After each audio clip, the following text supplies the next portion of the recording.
great victory for you today. Yesterday, even with Jennifer, you have some chances. Unfortunately, you were also a little bit worse at what point. How did you feel about that game?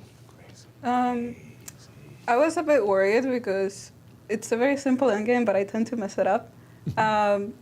But thankfully, everything turned out well. I made a weird maneuver with my bishop.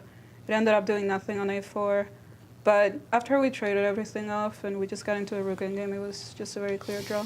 So I was content with my result yesterday, and today I'm also Let's take a look at today's game. So, yeah. Let's take a look at today's game. Take us through the critical moments. It felt like you got a really good position out of the opening. Did you feel that way as well? It felt like so. I feel like I kind of forced her to put the bishop on d4 because otherwise there were some tactics. I don't know if they worked entirely, but after knight of6, let's say, I was considering e5.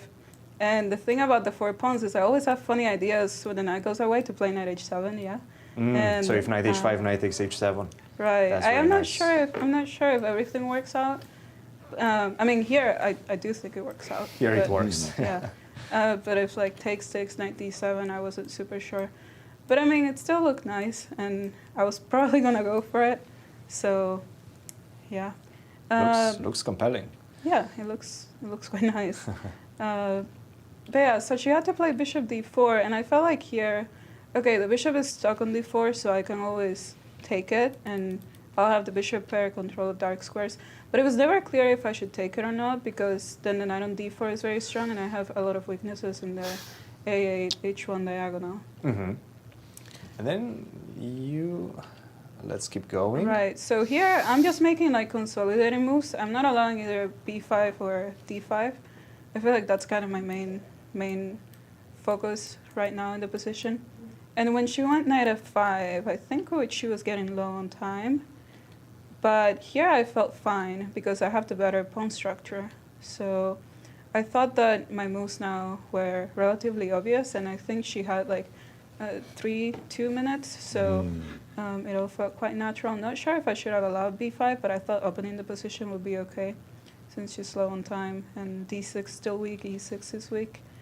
And it's kind of like the pieces are tied up, and eventually, after some moving around, yeah, just making the pieces better. After h6, now I have this queen g4. Now you have some more weaknesses to deal Right. with. Very nice. And yeah, after this, I win a pawn and I get into a winning endgame.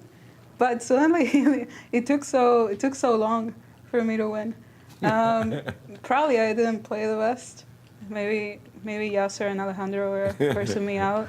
You played well enough. Good job, student. Good enough. You did good. You did good. Good enough is good enough. So, yeah, eventually here, I guess we just started trading everything off. And 2 pawns is 2 pawns. yeah, I have 2, so I wasn't worried. Yeah. Great victory for you, Thalia. Who do you have tomorrow? I don't know, actually. I think I have Rochelle. Rochelle Wu, who is coming off victory as well. Well, Thalia, congratulations once again. A blazing hot start in the first 3 rounds. Keep it up. Thank you. Nicely done, Thalia. Seriously, good control game. Right. I always felt that she had the upper hand, and she didn't really ever allow her opponent back in. No, Once she started winning the pawns, boy, then it was good. But this is the difficulty that we've seen in chess, and we've seen it already in the games today. It's so hard to win control from start to finish. Very difficult, but kudos to Thalia and to Ri Yang that also did the same thing today against Alice Lee.